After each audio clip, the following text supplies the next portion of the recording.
Nombre del Señor. Y vamos a hablar, hermanos, acerca de un hombre que marcó una historia especial, un embajador del Señor. Amén. Vamos ahí a Éxodo en el capítulo 2, en el versículo 3. Amén. Gloria al nombre del Señor. Aleluya. Éxodo, vamos a Éxodo, capítulo 2, versículo 3. Amén. Gloria al nombre del Señor. Aleluya. Bendito el nombre del Señor. Vamos a esperar que todos estén ahí ubicaditos en Éxodo, en el capítulo 2, en el versículo 3. Amén. Gloria al Señor. Vamos a leer, hermanos, las Sagradas Escrituras bajo la dirección del Padre, del Hijo y del Espíritu Santo. Amén. Dice la palabra del Señor: pero no pudiendo ocultarle más tiempo, tomó una arquilla de juncos y la calafeteó con asfalto y brea, y colocó en ella ¿a quién? Al niño, y lo puso en un carrizal a la orilla del río. ¿En dónde lo puso? En un carrizal a la orilla del río. Bien, amados, acabamos de leer ese versículo que es muy conocido por todos los lectores de la palabra de Dios, donde nos muestra a una mujer que está empacando una vida especial. Amén. Pero para que ese suceso ocurriera, vamos a mirar el trasfondo de la historia. Amén. La Biblia nos muestra, ahí en Éxodo, en el capítulo 1, en el versículo 22, dice: entonces Faraón mandó a todo su pueblo diciendo: echad al río a todo hijo que nazca y a toda hija preservad la vida. Era el edicto del Faraón en los tiempos, mis hermanos, cuando el pueblo de Israel se encontraba en esclavitud en Egipto. El pueblo, nos dice las Sagradas Escrituras, que el pueblo de Israel crecía, el pueblo de Israel se aumentaba, y entonces Faraón dijo: vamos a buscar la forma y la manera de exterminar con este pueblo. Pero como los adultos no sirven en el trabajo, entonces vamos a exterminar los niños que nazcan. Primero habló con las parteras no quisieron. Entonces dijo, bueno, entonces llamó a todo el pueblo y le dijo a todo el pueblo: entonces ustedes van a estar pendientes de todos los niños varones que nazcan y los van a echar al río. Nótese bien, amado hermano, que Faraón veía como un enemigo a los niños que iban a nacer. Tan pequeños, tal vez insignificantes para muchos, pero Faraón veía en cada niño un enemigo poderoso.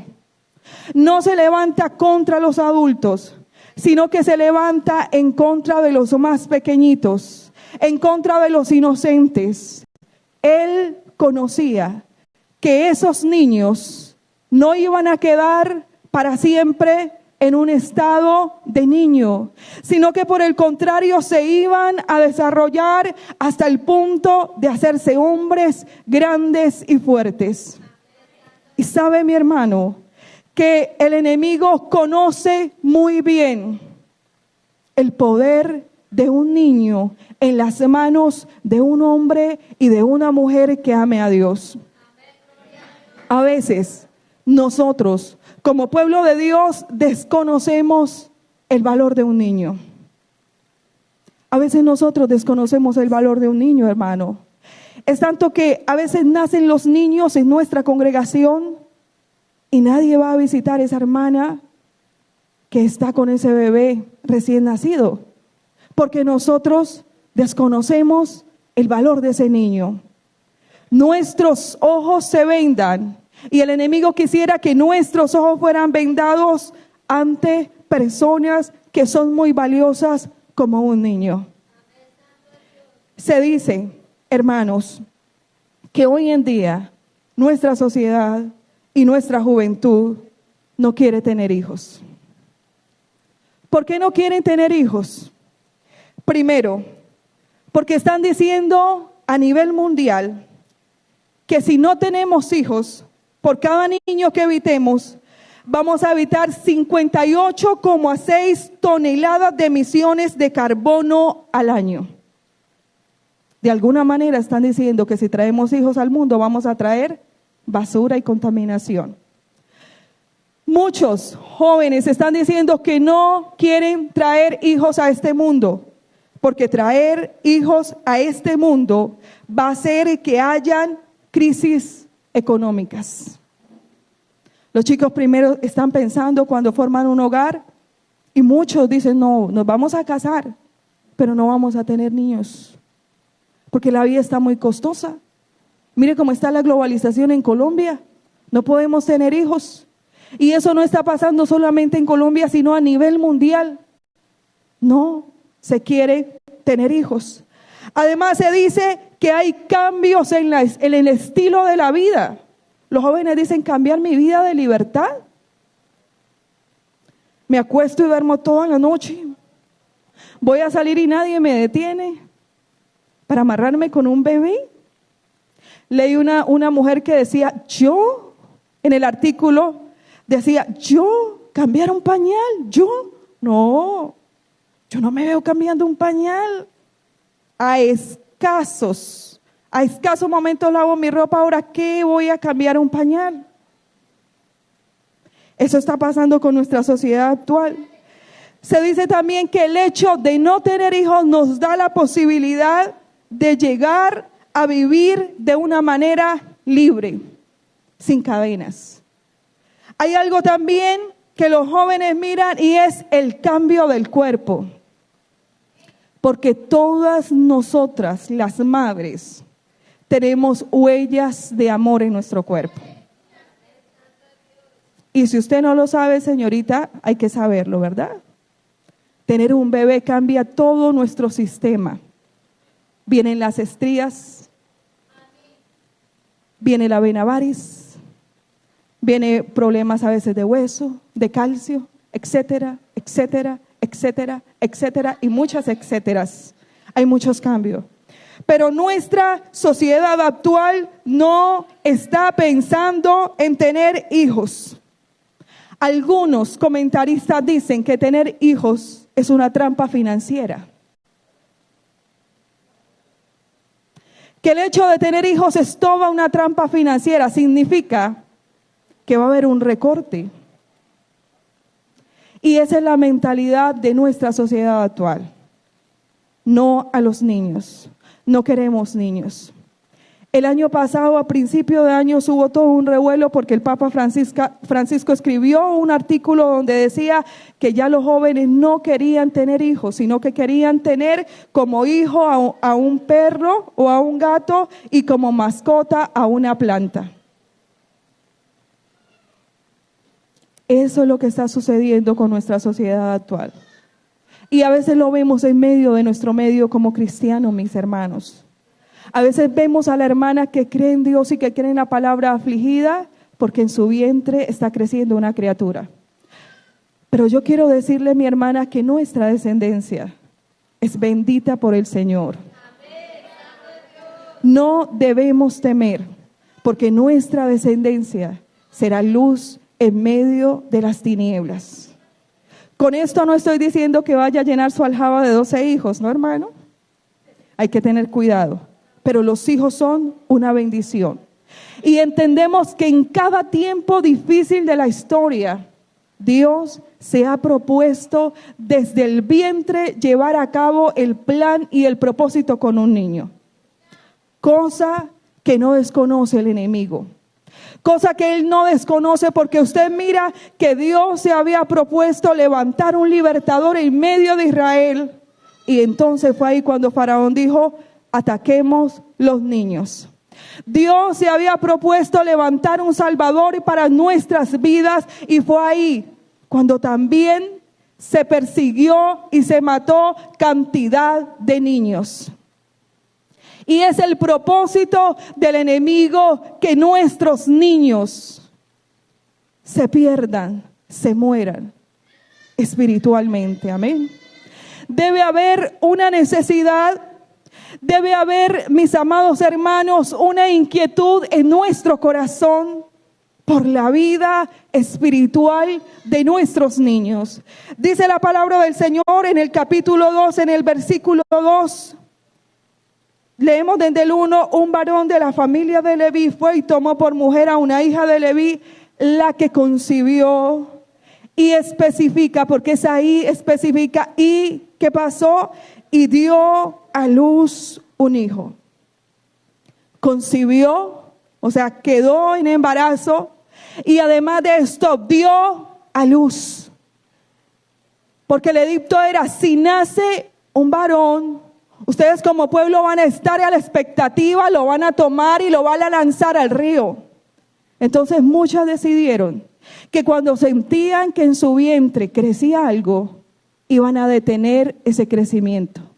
Porque era mejor que muriera en el vientre a que muriera después de que naciera. Porque esa es la voz del enemigo, mis hermanos. Esa es la voz que crece en medio de nuestras leyes. Esa es la voz que dice, acaba con ese niño, ¿para qué le permites nacer? Va a nacer enfermo, va a tener una dificultad, ¿por qué no lo abortas? ¿Por qué no acabas con ese bebé? Esa va a ser la voz del enemigo. Y a muchos del pueblo de Dios en ese momento, esa voz se cruzó y entonces dijeron, se concibió, pero no se dará luz, porque prefiero que muera en mi vientre.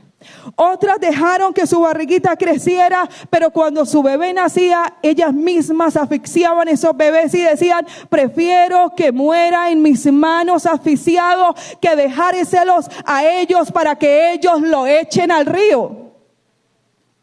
Porque quisiera el enemigo, amado pueblo del Señor, que nosotros, como padres y como madres, asfixiemos la vida espiritual de nuestros hijos. Quisiera el enemigo que fuéramos nosotros aquellos que apartáramos a nuestros hijos de las verdades espirituales. Pero sabe que esta pareja, a pesar del edicto de Faraón, a pesar de lo que Faraón había dicho, dijeron, vamos a tenerlo. Vamos a correr el riesgo de que este chico nazca, sea hombre o sea mujer, porque en ese tiempo no habían, hermanos, como ahora ecografía para decir, ay, si es una niña o es un niño. No, vamos a dejar que se desarrolle ese embarazo, vamos a dejar que nazca, amén. Pero dice la palabra del Señor que dio a luz, no se detuvo el proceso, sino que dio a luz, y dice la palabra del Señor, y viéndole que era hermoso, le tuvo escondido 13 meses, hermano. Y en muchas ocasiones yo me he imaginado aquella mujer en el momento del parto, cuando da a luz, sin poder dar un gemido, sin poder dar un grito. Yo no sé usted, hermana, pero yo confieso que yo fui la mujer más gritona a la hora de dar a luz. Yo le digo a mi esposo, la primera vez que fui a dar a luz con Suri, sentía que el techo se me iba a caer literalmente en la cabeza. Sentía que el mundo se me venía encima. Pero había una manera de expresarme. Era muy joven, no tenía la experiencia. Igual con Jaciel fue igual. Grité. Las enfermeras me miraban, pero grité. Lo único que no pude, no sé por qué, pero no me salían lágrimas, pero grité. Llamaba a mi mamá, le pedía al Señor, Señor, ayúdame, por favor, me voy a morir. Señor, ayúdame. Pero sabe, hermano, que esa mujer no pudo dar ni siquiera un gemido, calladita, que nadie se diera cuenta, porque yo me imagino que para poder ocultar este embarazo tuvo que usar unas túnicas anchas, que nadie se diera cuenta, que nadie notara que en su barriguita estaba creciendo un bebé, y se encierra ella solita, con la ayuda tal vez de su partera, en silencio. Aquí no puede haber ni un llanto, aquí no puede salir un grito. Aquí nadie se puede dar cuenta de lo que está pasando, porque si hay un escándalo, si hay un grito, se dan cuenta afuera, amén.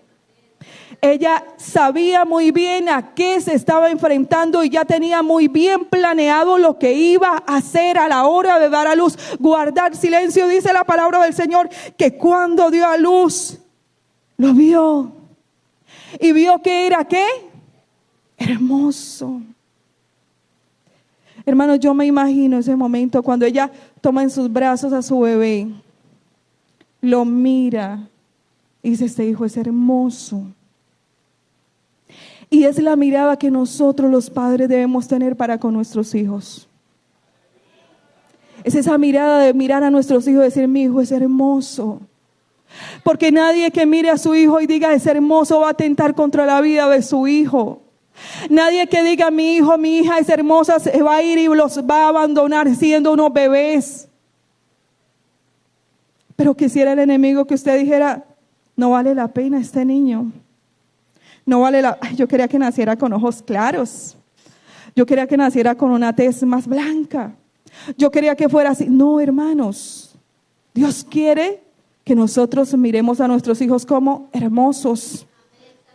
Van a venir muchos momentos donde sus hijos se van a portar que usted quisiera extraditarlos, ¿cierto? Mandarlos para la luna, para Júpiter. Pero en medio de todo usted tiene que seguir mirando a sus hijos como hermosos. Hermosos. Tal vez las otras mujeres que acabaron con la vida de sus propios hijos no se detuvieron a mirar eso.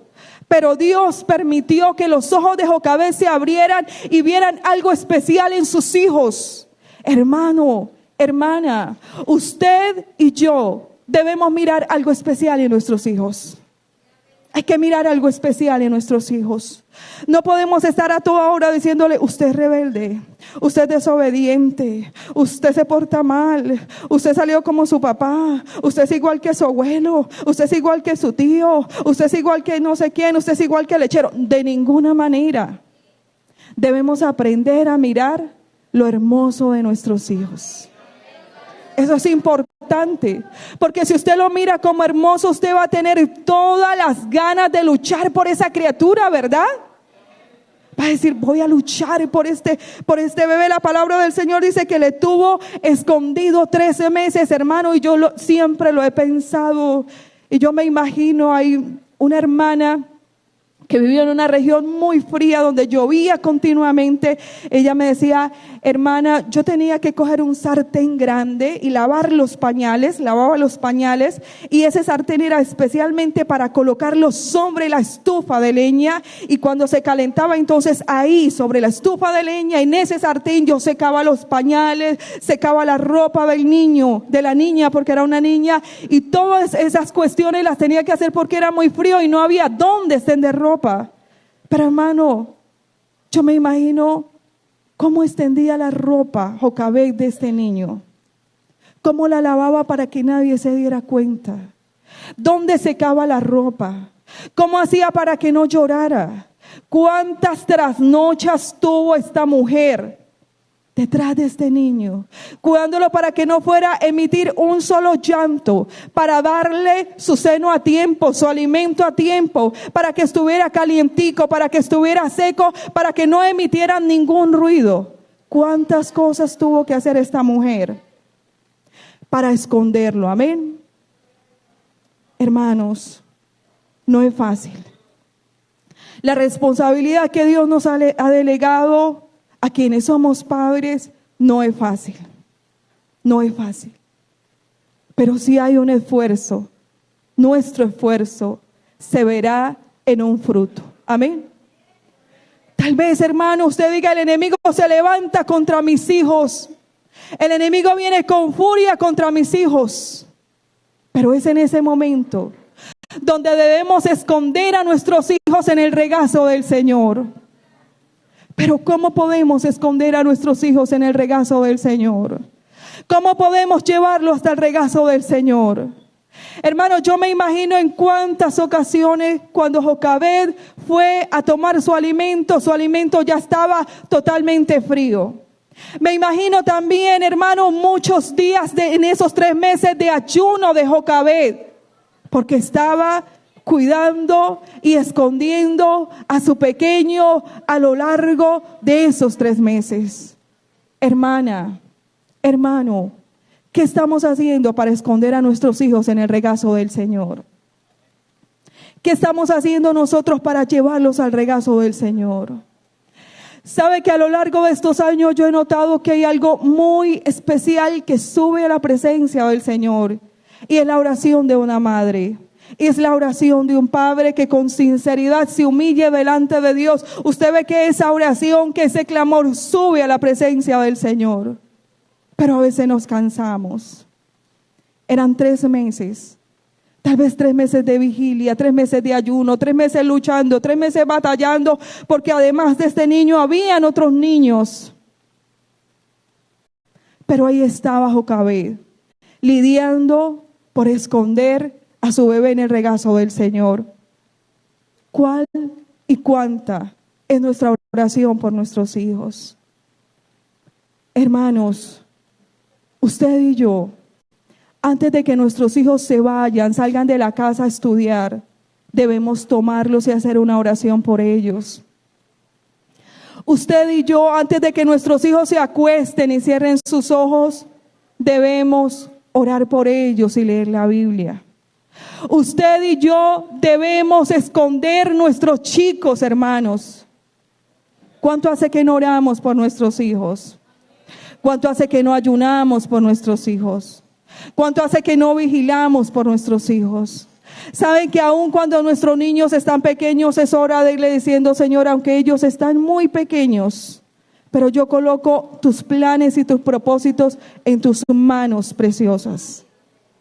Señor, su futuro, su niñez, su juventud, su adolescencia, su adultez, el día que ellos se vayan a enamorar, el día que ellos se vayan a casar, todo eso lo presento delante de ti, y entonces estarán escondidos en el regazo del Señor. Amén. Y es importante, hermano, esconderlos allí en el regazo del Señor, porque Él no podía esconderse por sí mismo, pero había alguien que Dios había delegado para que lo escondiera.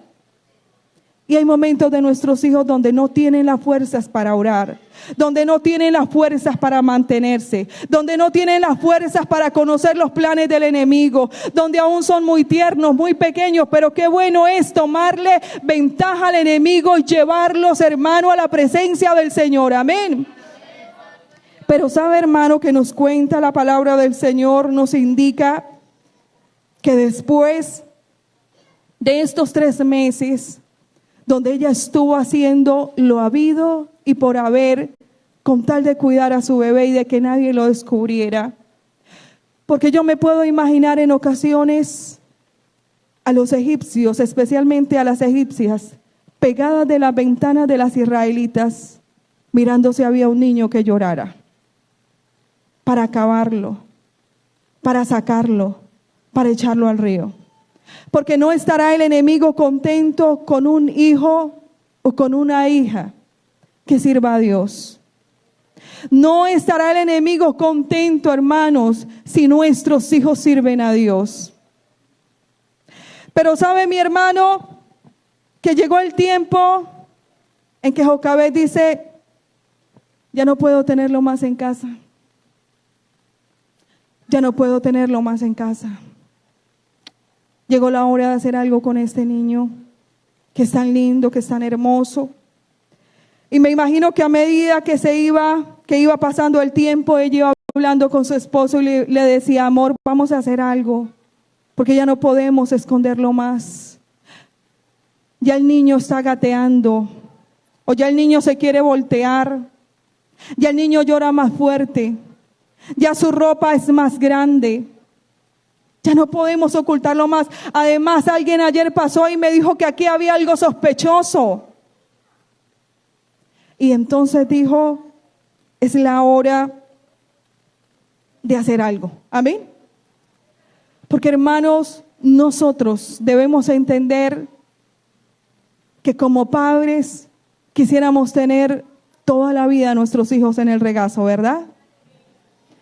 Muchas de nosotras, cuando se empiezan los niños en esa etapa escolar, usted quisiera no soltarlo, ¿verdad? Cuando los niños van, muchas de nosotras, cuando nuestros niños de pronto ya llegaba la hora de ir al jardín, nosotros decíamos: no, yo no quiero que mi niño vaya al jardín, no quiero, yo no quiero soltarlo, no. Y hay cosas que son necesarias, porque así como el niño comparte con adultos, es necesario también que comparta con otros niños. Pero nosotros decimos: no, yo no quiero soltarlo, no. Y a la hora que nuestro hijo de pronto va a viajar para estudiar, nosotros decimos, no, yo no quiero soltarlo, no, no. Y a la hora cuando nuestro hijo se va a casar, nosotros que decimos, sí, que se case, no, no, no. ¿Cierto? No, no, no, quédese aquí, aquí, aquí. Sí. Y a veces se casa y le decimos, y quédese aquí, cásese, pero quédese aquí, aquí, aquí. Porque no queremos soltarlos, queremos tenerlo ahí, ¿verdad? Pero dice hermano que ella descubrió que dijo, no, ya no es el tiempo de tenerlo aquí conmigo. Tengo que dejarlo ir. Hay algo en la palabra de Dios. Y es que todos los hombres y mujeres con los cuales Dios ha tenido planes y propósitos, Dios los ha arrancado del seno del hogar. ¿Quién hubiera creído que Jacob hubiera soltado a José? ¿Lo hubiera soltado? No lo hubiera soltado. Yo no lo hubiera soltado. Era el niño de los ojos bonitos. Era el niño atento. Era el niño acomedido. Era el niño que contaba cuando los demás se portaban mal. ¿Cómo lo voy a soltar? No, yo quiero tenerlo aquí conmigo. Y de pronto Jacob se hacía tantas y tantas y tantas y tantas ilusiones con José, ¿verdad? Voy a tenerlo aquí, aquí, aquí, cerquita mío. Y usted ve que los otros hermanos estaban allá cuidando los rebaños, pero ¿dónde estaba José? En la casita. Pero ¿qué dice el Señor? El Señor dice, pero como yo tengo planes y como yo tengo propósitos, te voy a arrancar a José. Te lo voy a arrancar. Y como yo sé que tú no me lo vas a dar por las buenas, entonces yo te lo voy a quitar por las buenitas. Y ahí fue, hermanos, cuando el Señor permitió, porque ahí estaba en las manos del Señor, arrancando a José de su casa, arrancando a José de su tierra y llevándolo ¿a dónde? Por el camino que Dios había preparado para él. El camino que nunca hubiera caminado José si hubiera sido por voluntad de su padre. No lo hubiera caminado. Al igual que Jacob, hermano. Cuando Esaú dijo, voy a acabar, estaba afilando el cuchillo, ¿verdad? Jacob, el padre de José, ahí estaba Esaú, su hermano, afilando el cuchillo. Dijo, cuando mi papá le lleguen sus días y le pase la vida, voy a utilizar este cuchillo y voy a acabar con la vida de mi hermanito lindo, hermoso, precioso, él que me robó la primogenitura. Y dice que la mamá estaba escuchando, ¿cierto? Y la mamá le dijo, hijito, váyase ya. Por las buenas, esta mujer le hubiera dicho al hijo que se fuera, no. Pero ella vio que había un peligro y le dijo, váyase, hijo, váyase. Y ahí estaba Dios también formando el carácter de este hombre. Amén. Hermanos, el proceso de Daniel, de Misael, de Ananías, de Azarías, fue que Dios los permitió también que fueran arrancados ¿de dónde? De su tierra. Y fueran llevados y puestos en otro lugar para Dios cumplir el plan y el propósito que Él tenía. Amén. Así era necesario.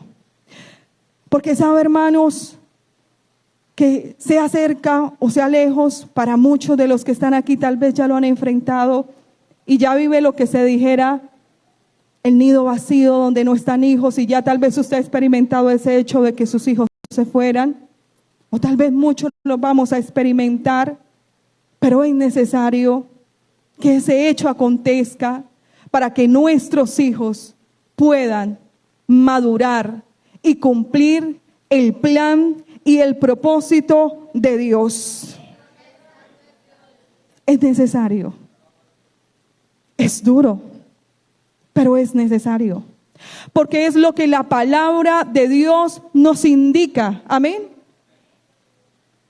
Hermanos, muchos quisieran decir, hablaba hace poco con una pareja que ya tienen dos jóvenes y entonces las tienen en el campo. Y yo les decía, vamos a sacarlas qué bueno apoyarlas para la universidad. Y él me decía, no, porque no han terminado el bachiller. Y nosotros le decíamos, ¿por qué no han terminado el bachiller? Porque se nos pierden. Si las mandamos al colegio se dañan, se pierden. Pero allá se están perdiendo. Hoy podemos tener el celular en nuestra casa, en nuestra habitación, en nuestra alcoba y perdernos con el celular en nuestra alcoba. Y hay que tener en cuenta, hermanos, que llegará el día y el momento en que nuestros hijos tengan que salir de nuestro abrigo. Y a eso se tenía que enfrentar Jocabed, porque ya no se podía tener ahí. Porque si lo seguimos teniendo, hermanos, solamente vamos a hacerles un daño.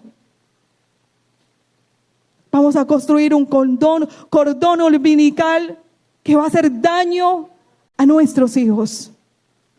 Porque si no salen, si no vuelan de la rama, entonces no aprenderán a volar como Dios quiere que vuelen, como las águilas. Pero lo más duro, lo más difícil, es saber que hay que ponerlos en el río, ¿verdad? Porque, hermano, uno dice, el colegio es duro, la escuela es dura, los profesores, los demás compañeros, allá dicen groserías, allá le enseñan, allá dicen, allá hacen, y si yo lo mando para otra ciudad, peor, porque es que allá puede pasar y allá puede venir, y si lo mando para otro país, peor, porque allá puede pasar y allá puede suceder y allá puede acontecer. Y eso era lo que pasaba con el río al que iba a ir esta mujer a depositar a su niño. Estaba infectado de cocodrilos y digamos, hermano, si nuestro mundo actual no está infectado de pecado, hay pecado. Donde usted salga, hay pecado que quiere tocarnos, que quiere dañarnos, que quiere destruirnos, especialmente a nuestros hijos. Amén. Pero ¿qué dice la palabra del Señor? Ya no había más tiempo para ocultarle. Ya no había más tiempo para tenerlo debajo de sus alas, debajo de su manto, debajo de su cama, debajo de su escondedero. Y entonces toma una arquilla de juncos. Toma la arquilla de juncos. Toma esa canasta. Pero ella la toma con todo un plan armado. Obviamente ya había orado al Señor y ya había una guianza del Espíritu Santo para la vida de ella. Obviamente ya había hablado con su esposo. Yo me la imagino diciéndole, amor, ya no podemos tener más al bebé aquí en la casa. Vamos a idearnos un plan. Y el hombre diciéndole, ¿y qué vamos a hacer? Y yo me la imagino diciéndole a ella, vamos a hacer una embarcación. Vamos a embarcarlo. Mira que nosotros hemos estado dándonos cuenta con María que la hija de Faraón sale a bañarse y entonces vamos a clamar a Dios que Dios tenga misericordia y que la embarcación que vamos a enviar llegue directamente allí, a la princesa. Y yo me imagino el hombre rascándose la cabeza y diciéndole, mujer, ¿qué vas a hacer? ¿Qué desfachatez vas a hacer? ¿Qué locura vas a hacer? Pero me la imagino también a ella diciéndole, tenga paz, tenga calma, ayúdeme a orar. La arquilla, podemos representarla en nuestros medios como esas canastas de bejucos que nosotros vemos, ¿amén? Que popularmente tienen un tejido, pero están abiertas, o sea que si las colocamos en el agua, se van a llenar de agua y se van a hundir. Pero dice la palabra de Dios que ella tomó la arquilla de juncos y la calafateó con asfalto y brea. Ella se encargó de preparar la arquilla, la embarcación en la cual iba a enviar a su bebé hermoso, a su bebé precioso. Ella tomó tiempo Y yo me imagino a esta mujer recordando lo que otras personas le habían contado, porque en este tiempo no contaban con un manuscrito, no contaban con la Biblia tangible, se pasaban el recuento de las escrituras audiblemente. Y tal vez ella decía, cuando vino el diluvio, Noé calafateó también su arca y fueron salvos, y yo lo voy a hacer.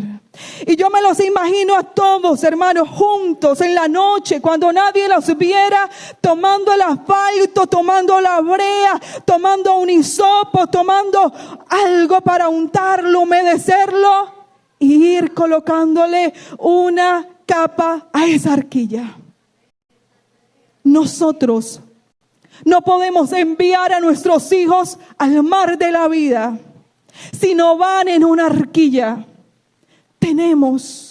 Debemos que calafatear la arquilla para que no hayan grietas por donde el mundo pueda entrar. Me los imagino todos juntos, reunidos. Yo me imagino, hermano, cuando esta mujer colocó la primera capa allí de asfalto, de brea, en la arquilla. Me imagino a María también junto a ella. Me imagino también, hermanos, al Padre, a este hombre. Me lo imagino a todos ellos ahí reunidos. Y me parece mirar algunas lágrimas que brotaban de las mejillas de esta mujer. Pero calafateaba aquella arquilla y le pedía al Señor que cada uno de estos agujeros fueran sellados y que no pasara el agua. Usted y yo también vamos y debemos calafatear esta arquilla. ¿Cómo lo podemos hacer reunidos, hermanos? Sabe que en muchos de nuestros hogares hubieron altares. En mi casa hubo un altar, hermano. En mi casa había el altar al televisor. Yo recuerdo que cuando no conocíamos al Señor, se prendía el televisor y todos estábamos juntos, sentaditos ahí. No bosteceábamos, no nos quedábamos dormidos, no nos daba sueño, no nos daba hambre, no recuerdo si nos daba frío, pero había un altar, todos juntos, todos reunidos delante del televisor. Y hoy estamos levantando juntos altares, ¿verdad? Todos estamos sentados en el mueble, cada uno con su celular. No nos da hambre, no nos da frío, no nos da sueño, ¿cierto? Sí, hermanos.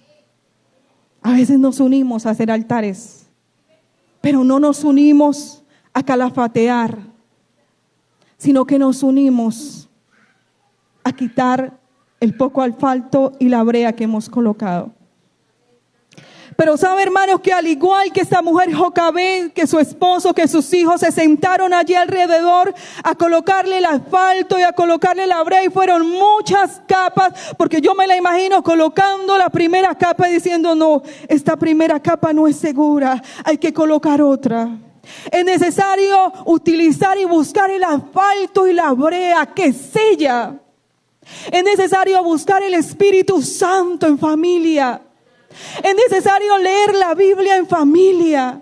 Es necesario orar en familia. Es necesario volver a los devocionales en familia. Es necesario cimentarle a los chicos la fe, hermano, hermana. Es necesario calafatear esa arquilla para que cuando ellos salgan, la arquilla esté segura. ¿Dónde estamos? Ahí donde nosotros estamos. La pregunta sería, ¿con qué estoy calafateando la arquilla de mi hijo? ¿Con qué estoy calafateando la arquilla de mi hija? ¿Con inseguridades? A veces lo único que tomamos nosotros en nuestras manos para calafatear la arquilla de nuestros hijos es la inseguridad. Y le decimos, usted no puede. Usted no es el indicado. Usted no sirve. Usted no. Por eso se hacen grietas en la arquilla de nuestros hijos. A veces cometemos injusticias.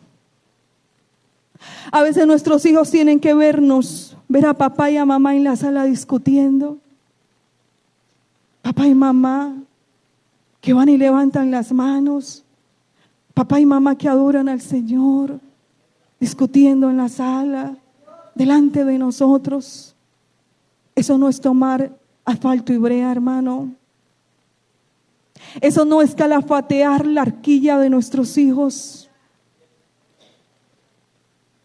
De pronto el celular se queda y el niño necesita hacer alguna tarea y descubre que en el buscador papá estuvo buscando páginas pornográficas. Y entonces hay una decepción en ese niño y dice, pero si papá levanta las manos en la iglesia, pero si mamá levanta las manos en la iglesia. De pronto la niña descubre que sea él o sea ella estuvieron mirando en el buscador citas con jóvenes, con señoras de 40, de 50 en X o en determinado lugar. Y el niño y la niña dicen, pero si papá lee la Biblia en la iglesia, pero si papá levanta las manos en la iglesia. Pero qué bueno, hermanos, que ante los problemas de la vida nuestros hijos puedan ver en nosotros la fe. Que ante las circunstancias de la vida nuestros hijos puedan ver en nosotros la humildad. Que ante tantos eventos que día a día nos enfrentamos en el diario vivir, cuando nos sentamos a la mesa y de pronto faltó la cuchara, cuando nos sentamos a la mesa y de pronto las cosas no están buenas de sal, cuando descubrimos que nuestro chico sacó una mala nota en el colegio, cuando descubrimos que nuestra chica de pronto le está mandando WhatsApp a otro chico, tomamos las cosas con sabiduría como hijos de Dios, entendiendo que es la forma y la manera de calafatear la arquilla de nuestros hijos con asfalto y con brea. Lo que usted haga, mi hermano, y lo que yo haga, lo que nosotros digamos en casa, como nos comportemos, será la brocha con la que vamos a calafatear la arquilla de nuestros hijos. Si les enseñamos a amar y a perdonar, ahí estaremos calafateando la arquilla de nuestros hijos. Si les enseñamos a criticar y a murmurar, de seguro que la estaremos calafateando, pero no con lo mejor. Si nuestros hijos ven, hermanos, que dejamos a un lado las distracciones y tomamos la Biblia para leer un capítulo o 2 capítulos, sin necesidad de que usted le diga, a ver, muchachito rebelde, siéntese aquí y lea un versículo y lea un capítulo, él se va a sentar y él va a decir, ¿qué es lo que lee mamá? ¿Qué es lo que lee papá? Su ejemplo y mi ejemplo cuentan más de lo que podamos gritar con un micrófono. Su ejemplo y mi ejemplo cuentan más que cualquier grito que le demos a nuestro chico. ¿Cómo tomamos las circunstancias de la vida cuando de pronto usted abre la nevera y se da cuenta que no hay nada? Y usted glorifica al Señor y le dice, vamos a orar, amor, porque tenemos un Dios que provee, porque tenemos un Dios que suple. Hermanos, hace poco estábamos con mi esposo en Cali, en el zoológico, y estábamos mirando las nutrias. Y las nutrias estaban en la tierra seca. Pero habían varios cristianos y había una niña que se acercó al vidrio y decía, yo quiero que la nutria se sumerja en el mar, yo quiero que la nutria se sumerja ahí en el agua. Y la mamá le decía, no, vámonos, que la nutria no se va a sumergir. Y la niña decía, mami, yo tengo fe que la nutria se va a sumergir en el agua. Entonces, hermano, yo le dije, Señor, por favor, por la fe de esta niña, Dios mío, es una niña, Señor, tiene fe. Hermanos, cuando vimos que la nutria se sacudió y se comenzó a zambullir, y yo le dije, Señor, tan lindo, honraste la fe de la niña. Qué bueno llevar a nuestros hijos a tener fe, a tener confianza en Dios. Qué bueno llevar a nuestros hijos a tener un versículo bíblico, hermano, en la pared, no sé, en la puerta, en el salero, en el servilletero, en la nevera, en algún lado, y decirle: amor, este versículo no lo vamos a aprender, es nuestro versículo, es una promesa de Dios. ¿Qué estamos haciendo, hermanos, para calafatear la arquilla de nuestros hijos? Porque tarde o temprano tendrán que salir a enfrentarse con la realidad de un mundo. Porque queriendo o no queriendo, dentro de unos años, usted y yo ya no estaremos con ellos. Una hermana dijo que ella en ocasiones quería ser la cuarta persona de la Trinidad con sus hijos, y así es. A veces queremos solucionar todos sus problemas. A veces queremos hacer todas sus tareas, ¿verdad? Sentarnos con ellos. Vea, mi hijito, así se escribe. No debemos hacer eso. No. A ellos hay que soltarlos. Hay que delegarles responsabilidades. ¿Cómo es posible que un muchacho de 20 años todavía nosotros le estemos arreglando la cama? Sacándole la ropa interior sucia, lavándole el plato donde comió.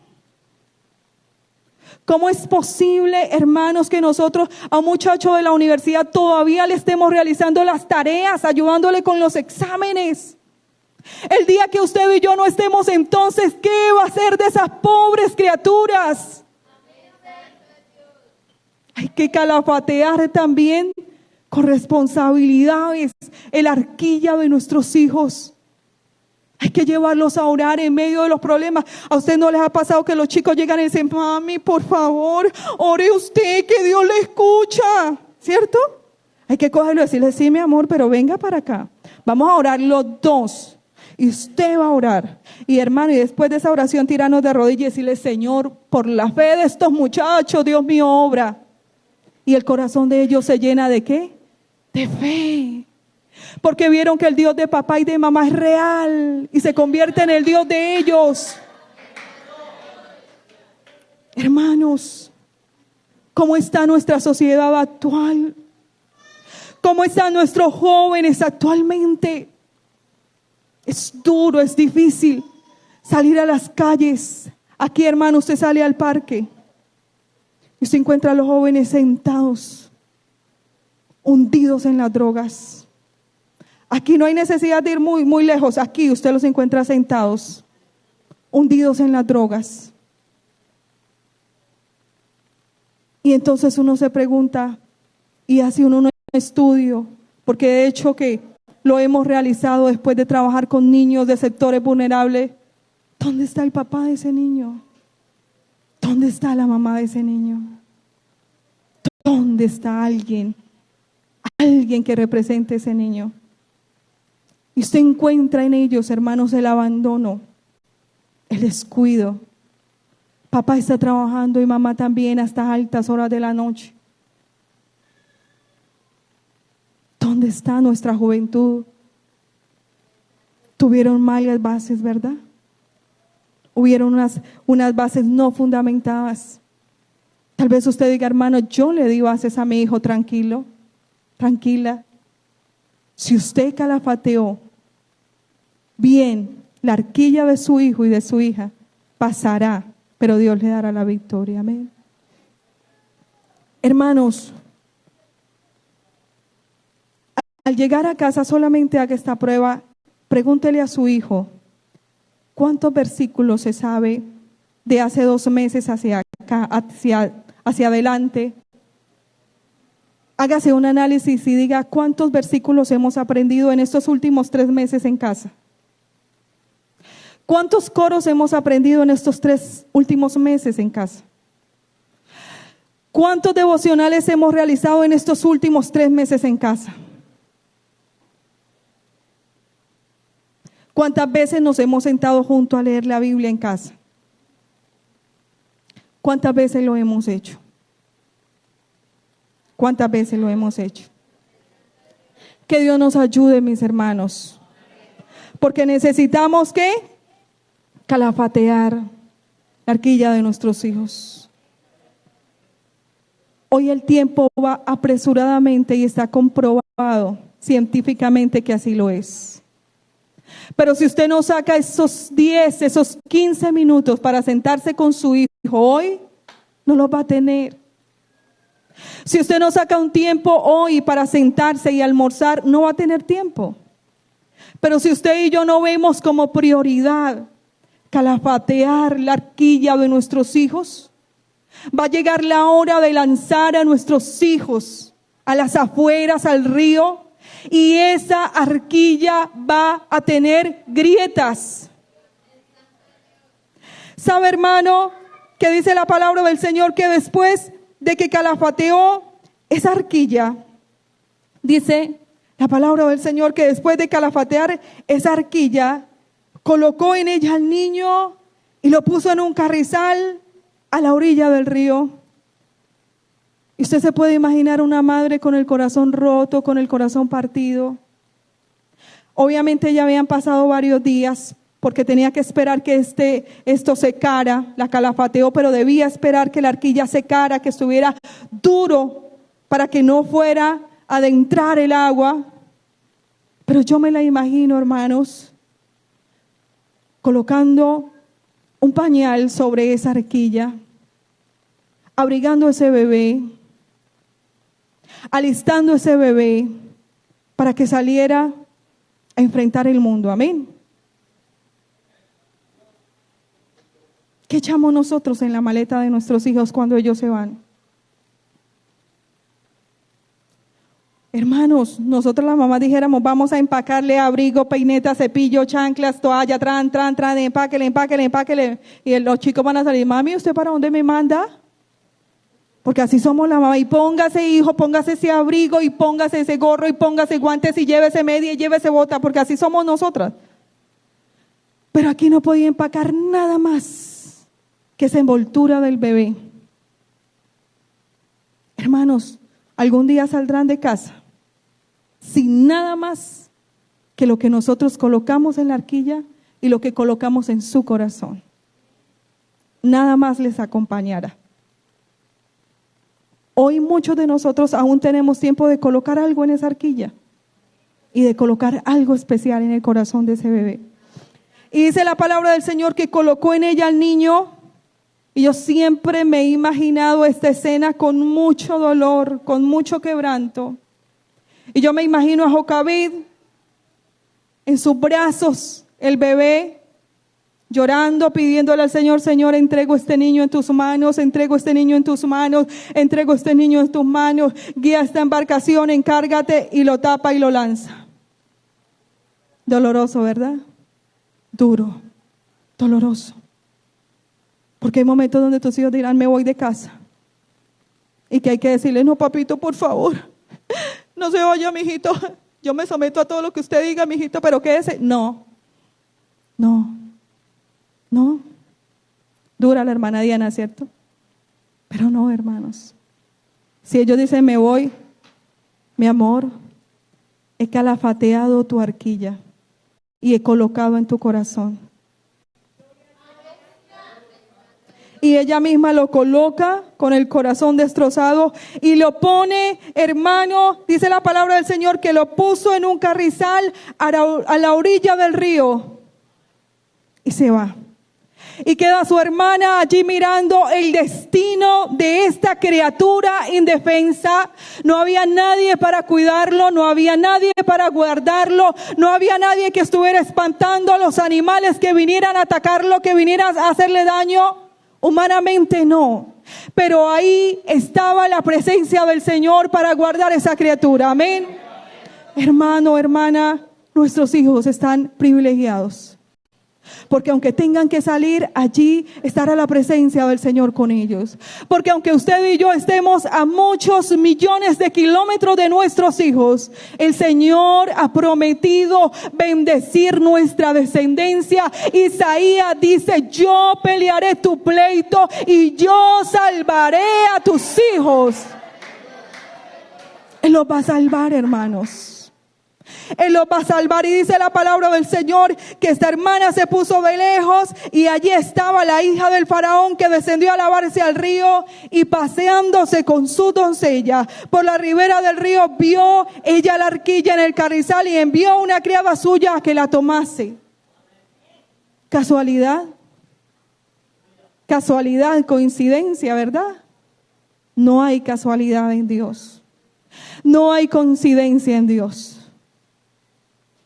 Aunque la mamá hubiera observado a qué horas ella pasaba a bañarse, pero podían haber muchos eventos que detuvieran el hecho de que esta mujer bajara a bañarse allí.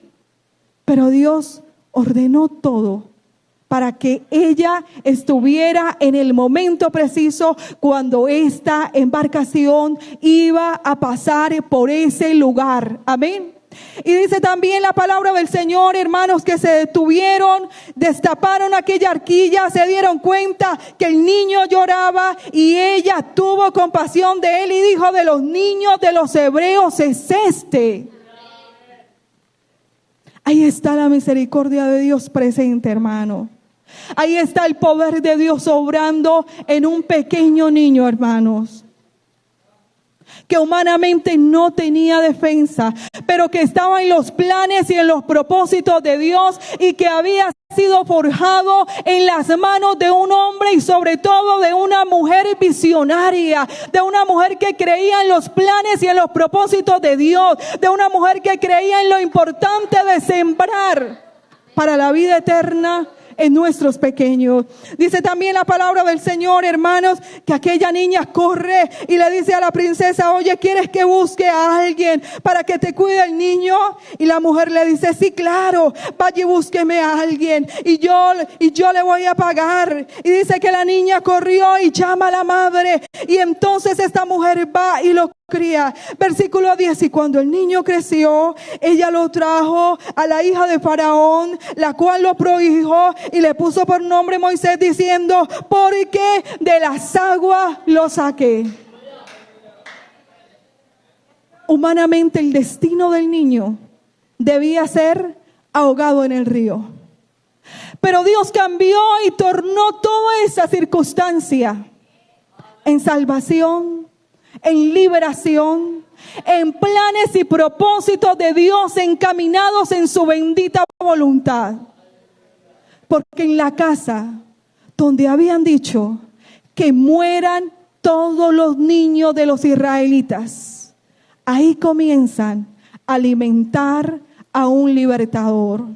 Ahí comienzan a proveer todo lo necesario para la crianza y desarrollo de este niño, que con el tiempo iba a ser el libertador. Hermanos, vale la pena luchar por nuestros hijos. Vale la pena calafatear con sabiduría, con fe, con entendimiento, con prudencia, con el Espíritu Santo en la arquilla de nuestros hijos. Vale la pena confiar en que Dios se va a glorificar por encima de cualquier edicto del enemigo. Porque tal vez usted en este momento diga: todo está perdido, hermana. Pero no todo está perdido. Porque Dios es real. Porque Dios es verdadero. Y porque si Dios tiene que usar al mismo diablo para bendecir a nuestros hijos, Dios lo va a hacer. Porque fue lo que hizo con Faraón. Usó la misma casa del rey para bendecir a un hijo del pueblo de Dios. Allí estaba Moisés, creciendo en estatura, creciendo en cuerpo, pero creciendo también en entendimiento y en conocimiento para llevar a cabo los planes y los propósitos maravillosos de Dios en su vida. Si esta mujer se hubiera detenido tan solo y hubiera dicho: voy a abortar con el plan de Dios. Si esta mujer tan solo hubiera tomado el niño en sus brazos y hubiera llorado diciendo: tan bonito, pero lástima que naciste para morir. Naciste para el fracaso. Naciste para ahogarte. Naciste para perderte. Pero esta mujer, hermanos, tomó en sus brazos al bebé con una visión creyendo en que Dios se iba a glorificar, creyendo en que Dios iba a obrar, creyendo en que Dios iba a salvar, creyendo en que Dios lo iba a usar, creyendo en que Dios lo iba a libertar. Y yo creo, hermanos, pueblo de Dios, que es un momento especial para mirar a nuestros hijos en los planes y en los propósitos de Dios y para seguir creyendo. Tal vez usted diga: hermana, mi hija no me atiende, mi hijo no me atiende, yo oro, yo leo, yo canto, pero no me atiende. No se canse, sígalo haciendo, siga calafateando con brea esa arquilla, porque lo importante será que Dios honrará la fe de ese hombre, de esa mujer que cree en lo grande que Dios puede hacer. Dios no nos ha dado hijos para destrucción. Dios no nos ha dado hijos para perdición. Su descendencia y nuestra descendencia es de bendición, hermanos, porque tenemos promesas por la palabra de Dios. Pero depende de usted y de mí la forma y la manera como calafatemos con brea esa arquilla, para que el agua no le entre, para que entendamos el momento justo y el momento oportuno de decirle a los chicos: es la hora de salir, es la hora de partir, para no detener los planes y los propósitos de Dios, porque a veces pensamos que si los detenemos en nuestro regazo estamos ayudándole a Dios, cuando lo único que estamos haciendo es un tropiezo para que los planes y los propósitos de Dios se cumplan en sus vidas. Dios lo hará, hermanos. Nuestros hijos son de Dios. Nuestros hijos le pertenecen a Él. Pero es necesario mirarnos. Es necesario superar. Es necesario empezar a mirar con qué estamos calafateando la arquilla de nuestros hijos. Esta mujer tuvo en un principio la oportunidad de tener 3 meses a su bebé con ella. Hizo todo lo posible. Fue aún más allá de sus fuerzas. ¿Qué estamos haciendo nosotros, hermanos?